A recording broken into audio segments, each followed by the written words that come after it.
Ok, je sais ce que je vais dire.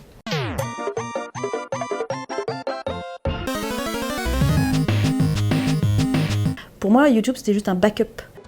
Procédons dans l'ordre. J'ai commencé ma carrière à la télévision, à France 5, avec 2 émissions qui s'appelaient le Grand Webzé et le 20-20h. Alors le live tweet 20-20, c'est le fait de commenter et de raconter en direct un événement sur Twitter. Ensuite, j'ai été chroniqueuse sur France Inter pendant 1 an et demi, dans l'émission La Tête au carré, donc le magazine scientifique. Moi, en tant que citoyenne, j'étais frustrée de ne pas voir à la télévision le programme que j'aurais adoré voir. Et donc, je me suis dit, comme ça n'existe pas à la télé, je vais essayer de le faire moi-même.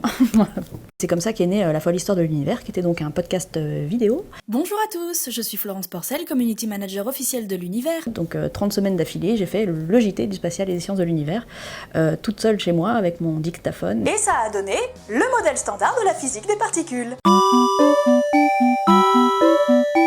Oui, ça c'est une bonne question. Alors moi je suis vulgarisatrice scientifique, je ne suis pas youtubeuse, je fais des vidéos, ça c'est vrai. Oui, effectivement, bien vu. Mais mes vidéos, c'est juste sur mon temps libre, c'est juste un hobby. Donc moi je suis comédienne de formation, je suis autrice, et donc je mets toutes ces compétences au service de la vulgarisation scientifique. Donc j'ai écrit des livres, je participe à des projets de vidéos, de documentaires, télévisés, j'ai fait de la radio, je fais des conférences, je vais à la rencontre des gens, donc j'essaye de vulgariser sur tous les supports qui sont à ma portée. Et donc YouTube en fait partie, mais voilà, c'est pas mon métier. Il faut le souligner, c'est important. La question à 100 balles. Alors, les rumeurs et les fake news, il n'y en a pas beaucoup dans mon domaine. Ce qu'il y a beaucoup, en revanche, c'est le complotisme et l'obscurantisme. Donc, de plus en plus, les gens qui pensent que la Terre est plate, c'est pas bien, ça. C'est pas... Non. C'est... Poubelle. Et donc, ça me permet important de continuer à faire ce travail de vulgarisation pour expliquer à la fois la méthode scientifique et comment on a réussi à savoir les choses. Je crois pas qu'il y ait de mauvais vecteurs pour la vulgarisation. Je pense qu'on en a tellement besoin. Oui, faire des vidéos et vulgariser, par exemple, la première image d'un trou noir par un thread sur Twitter. Ouais, c'est des super outils. Mais voilà, YouTube ou Dailymotion ou n'importe quelle plateforme de vidéo ou n'importe quel réseau social, ce sont des outils. Tout dépend de comment on les utilise. Spoiler alert. Les big secrets de l'univers, il est préfacé par Hubert Reeves et il traite de la cosmologie. Alors ça, c'est un mot un petit peu compliqué. Qu'est-ce que c'est que ce truc qui veut seulement dire qu'on étudie l'univers en tant qu'objet physique. Un exemple.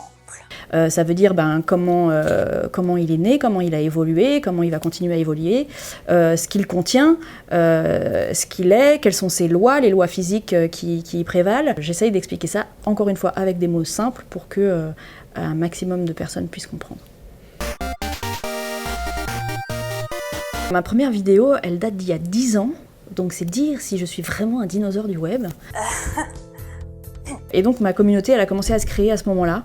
Et effectivement, à l'époque, moi j'étais étudiante en journalisme, donc rien à voir avec ce que je fais aujourd'hui.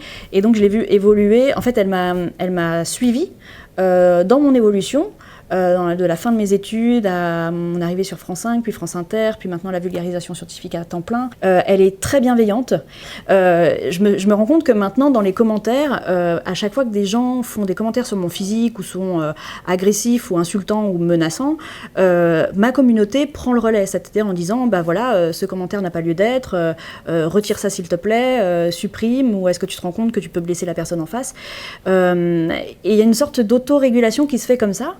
Et je voulais remercier ces personnes qui font ça, parce que en fait, c'est vraiment chouette. C'est vraiment le bon côté du web et des commentaires. Et je remercie beaucoup parce qu'on se sent soutenu en fait derrière. Une créature du web qui m'inspire. En voilà une question qui est bonne. Aude GG. Elle a un programme qui s'appelle Virago, qui est maintenant fini, mais ça reste en ligne et c'est super. Ce sont des portraits de femmes. Et c'est Simone Veil, alors ministre de la Santé, qui aura la lourde charge de présenter le texte de loi. Elle est formidable. Non, mais c'est bon, c'est bon.